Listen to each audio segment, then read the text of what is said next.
बाटो बोलेरोमा चढेर भ्लग बन्दैछ बोलेरोमा बिग्रेछ बाटो अप्ठ्यारो आम्मा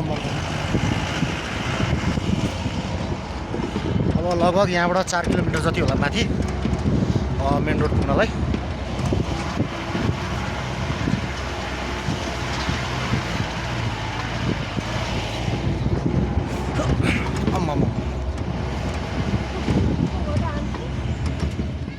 म पनि ठुलो बाबा ठुलो मम्मीहरूलाई लिनको लागि सही समयमा आएछु। उहाँहरू पनि रेडी भएर बस्नुभएको रहेछ।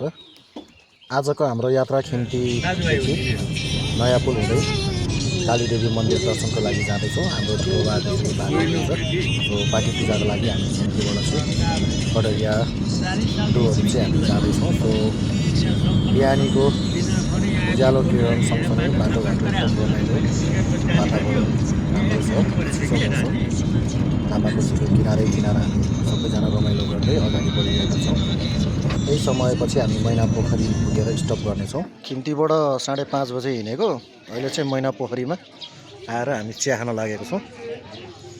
यहाँबाट अराउन्ड 15 किलोमिटर जति चाहिँ लामा डाँडा होइन दाइ के खाबा डाँडा पुग्नुपर्छ। खाबा डाँडा पुगेर रामभोले मन्दिर ओह्रालो झर्छौँ हामी।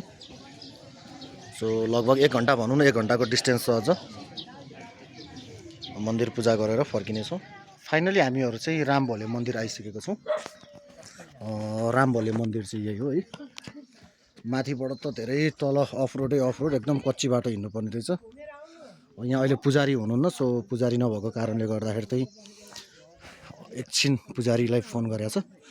पुजारी आउनुहुन्छ र अनि चाहिँ पूजापाठ स्टार्ट हुन्छ। अनि अब यहाँ पुजारी चाहिँ यिनै रहेछन्, यो टोपी लाउने बा। पहिला त उनका बा थिए अरे, उनका बा खसेपछि यही मान्छे चाहिँ अहिले पुजारी हुनुभएको छ यहाँनिर मन्दिरमा। अनि ठुलो मम्मीहरू ठुलो बाबा दाइ भाउजूहरू अब पूजापाठ लागि सुरु भयो। यहाँ चाहिँ मन्दिरमा 1 राउन्ड लगाए पनि हुने रहेछ, 3 राउन्ड लगाए पनि हुने रहेछ है। पुजारी बा आउनुभयो, मन्दिर खोल्नु भएको छ। अब 3 राउन्ड हुन्छ कि 1 राउन्ड हुन्छ। अब हामी मन्दिरको चाहिँ परिसर गर्नेछौँ एकचोटि। अनि त्यहाँबाट अनि पूजा स्टार्ट हुन्छ। म गरिदिउँला ल।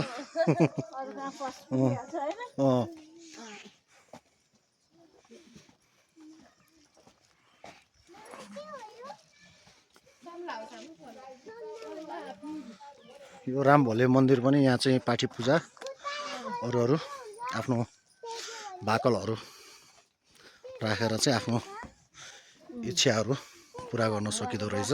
भगवानको दर्शन गर्न पाइयो।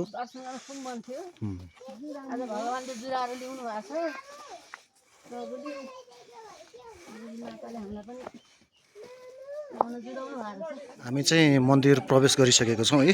पूजापाठ पनि लगभग हुँदैछ। अब पाठी यहाँनिर पाठी छ, पाठी पूजा हुन्छ है। तपाईँहरूलाई भन्नुपर्दाखेरि यो बिचमा चाहिँ कालीदेवी मन्दिर हुनुभयो, यहाँ चाहिँ पाठी पूजा हुन्छ है।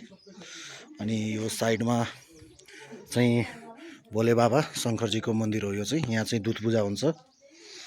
अनि के छ रानु, ठिक छ? अनि यो उता भाले कुन चाहिँ, उहाँ चाहिँ कुन चाहिँ, यहाँ चाहिँ कुन चाहिँ देवता हुन्? सिगारी हो। यहाँ चाहिँ सिगारी देवता हुनुहुन्छ है। यहाँ चाहिँ यो के अरे भाले पूजा गर्ने ठाउँ है यो चाहिँ।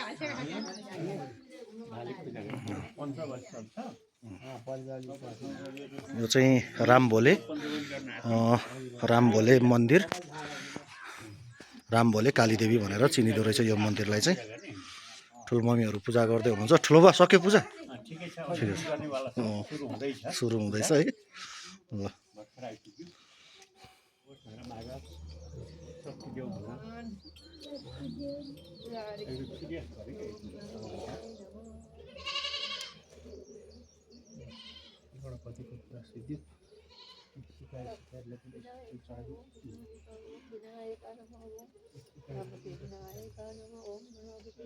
फाइनली हाम्रो पूजा चाहिँ सक्यो है। पाठी पनि पूजा भइसक्यो। सो यहाँ चाहिँ पाठी बन्दैछ है।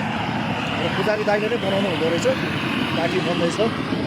अब पाठी खाएर प्रसादी यहीँबाट खाएर अब हामी निस्किन्छौँ। सबैजनाको पूजा चाहिँ सक्यो। अङ्कल आन्टीहरू सबैजना अब भोक लागिसक्यो होला, बिहान चियाको भरमा आइरहेछ सबैजना। अब भोक लाग्यो अब प्रसादी खाएर हुन्छ।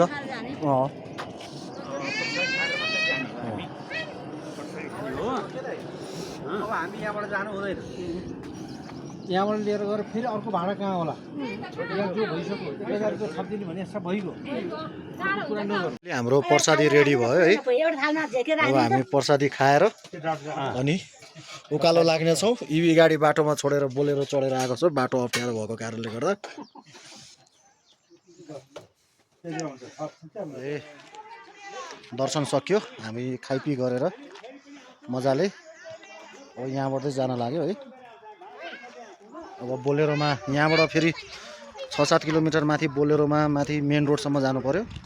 अनि बोलेरोबाट फेरि अनि इभी चढेर हामी खिम्ती आउँछौँ।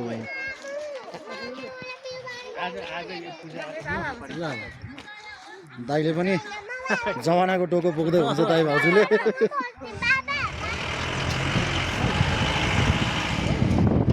बाटो बोलेरोमा चढेर भ्लग बन्दैछ। बोलेरोमा बिग्रेछ बाटो अप्ठ्यारो आम्मा। अब लगभग यहाँबाट 4 किलोमिटर जति होला माथि मेन रोड पुग्नलाई।